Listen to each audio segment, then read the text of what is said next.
amon pagkaon ng una ay sobra nga kaabunda.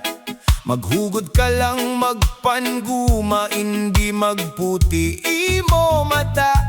Yara ang balinghoy nga duha ka klase, Tokyo kag Kinayo. Kamote nga duyaw kag puya, ang amon paborito.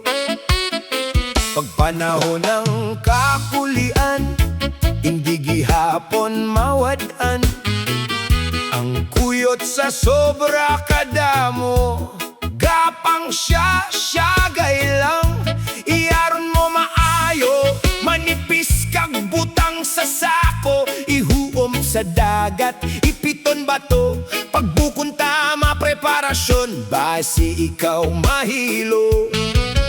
Ang uraro, bondo, ube, kag saging na lapyat, imo madamot-damot pagpanahon ng habagat.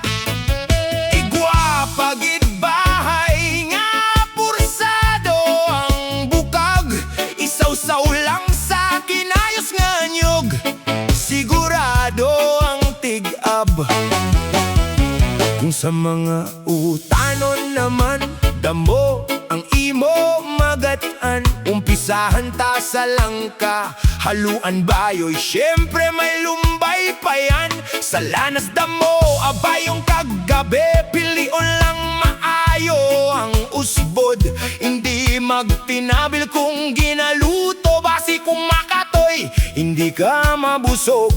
Tanda ko pa nang ako ay elementary sa sawang, aton gobyerno may programa nga pantabang. Bulgor nga nilugaw, sa aga nutriban naman.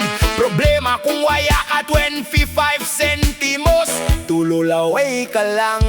Pagkaon sa dagat kag hunasan, damo man pero no need to mention. Kay may tula na ako na hinuman, hindi ko na copy-paste kay sobra nakahaba. Kung akon pa ibutang, just simply refer to my earlier posts. Mapula niyan, anay kita arinyan nga panahon, aton banabanaon, ano nga pagkaon ang available sa lamesa naton. Daw bihira nagakaon ng balinghoy nga bukagon, mas lalo na siguro kung kamote nga bantikon.